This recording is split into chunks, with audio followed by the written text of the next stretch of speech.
Custody में यह reaction देख रहे थे जनता का कि अगर कोई रिएक्शन नहीं होता है तो डाल दिया जाएगा।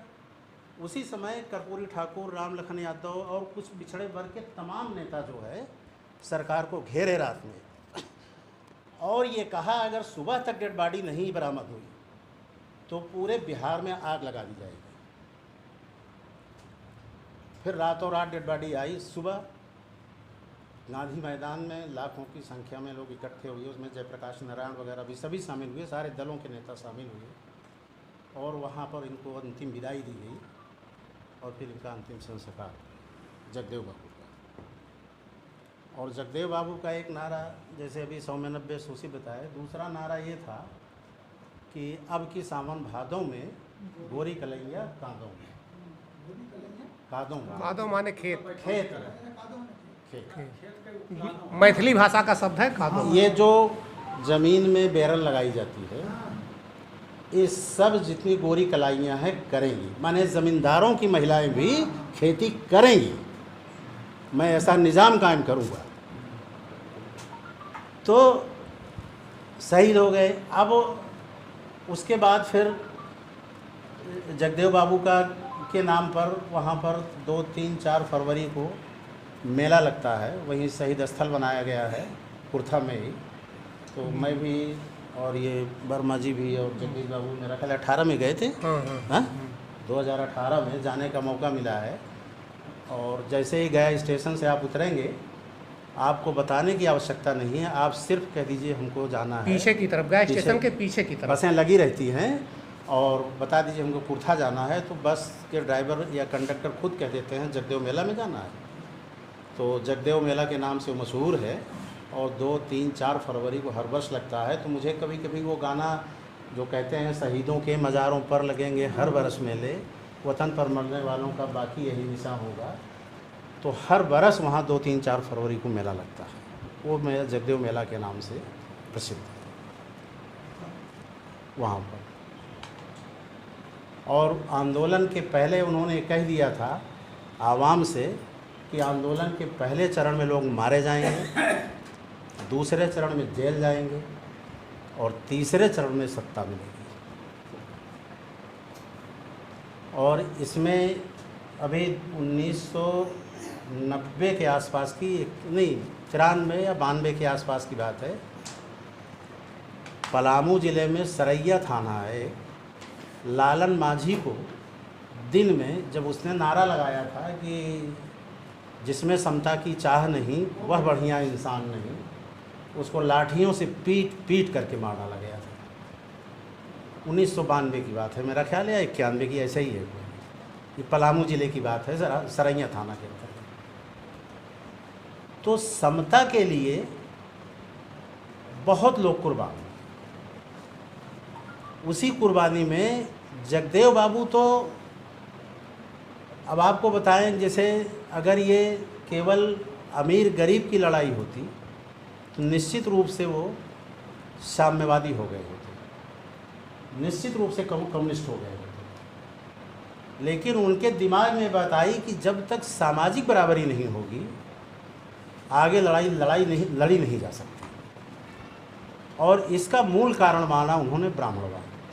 ब्राह्मणवाद कोई जात की नहीं है, एक विचारधारा है जो भाग्यवाद और पुनर्जन्म पर आधारित है। ये जो बाद में जात पात की बात आती है, तो मैं इसका उदाहरण दे दूं। वो जात पात की लोग इसलिए बात करते हैं, पूरी बात ब्राह्मणवाद का आशय केवल ब्राह्मण से समझते हैं, ऐसा नहीं है। जब छोटे छोटे प्लाट हमारे चकबंदी के पहले होते हैं, आपने देखा होगा, और सारे प्लाटों की वैल्यूएशन करके तब एक जगह दे दिया जाता है, तो एक प्लाट हमारा हो जाता है। उस एक प्लाट को बनाने के लिए आपको सर्वे करना होगा कि क्या कारण है कि ये प्लाट नहीं बन पा रहा है।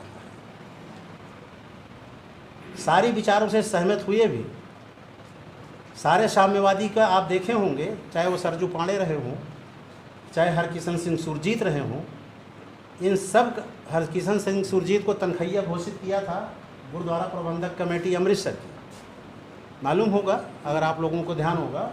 और वहाँ कार सेवा भी किए हैं, बूटा सिंह किए हैं, सब लोगों ने किया है।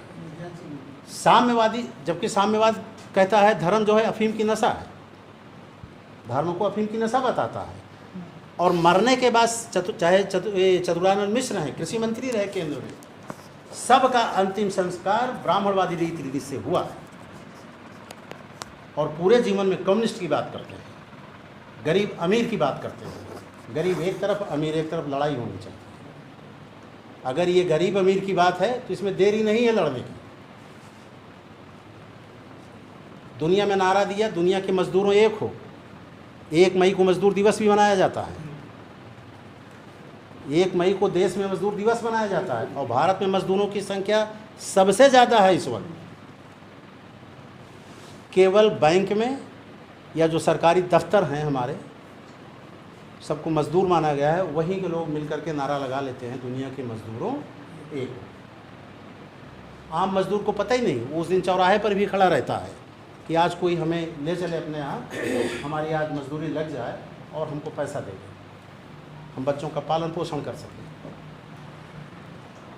तो ये नारे जो लगे, जो विदेश के यथार्थ नहीं थे, ये उन देशों के थे जहाँ सामाजिक बराबरी पहले से मौजूद थी।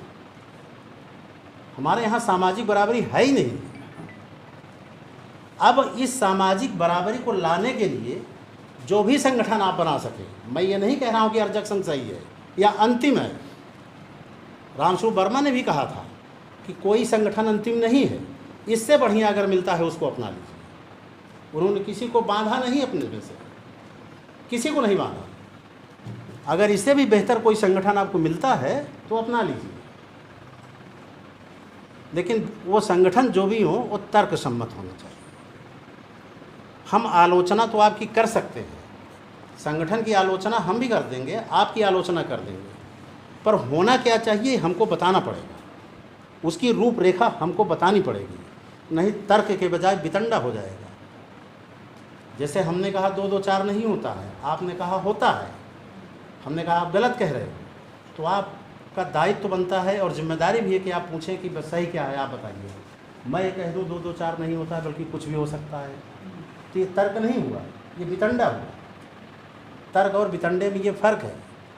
सारे राजनीतिक दलों से बहस चलाई है कि देश में कैसे होना चाहिए हुकूमत, प्रदेश में कैसी होनी चाहिए, सबसे बहस चलाइए। ये जो सम्मेलन हो रहे हैं जातियों के, ये क्यों हो रहे हैं, इसका खंडन कराइए,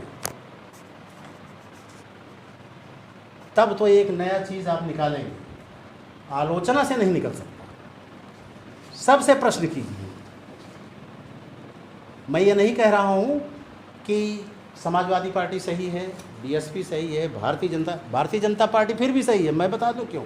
उसकी मुखरित बात है, खुली बात है कि हम ब्राह्मणवाद देश के अंदर स्थापित करेंगे, हम मनवादी व्यवस्था कायम करेंगे, हम देश के वेद लभेद जितने हैं हम उसको लागू करेंगे। इसके लिए संस्कृत विश्वविद्यालय खोल दिया गया है आपका गोरखपुर में। उसमें कैसे हवन कराया जाएगा, कैसे पूजा पाठ कराया जाएगा, कैसे नामकरण होगा, ये सारी चीज़ें उसमें बताई जाएंगी। उसका संस्कृति विद्यालय, कल्चरल यूनिवर्सिटी खोली गई है। ये सब किया, ऐसे ही जगह जगह और भी संस्थान खोले जा रहे हैं। और ये कहा जा रहा है यही भारतीय संस्कृति होगी बाद में, ताकि ये कहने के लिए हो जाए कि यही भारतीय संस्कृति होगी। कोई विरोध कर रहा? उत्तर प्रदेश में संस्कृत पाठशाला और विश्वविद्यालय हैं। वाराणसी संस्कृत विश्वविद्यालय है।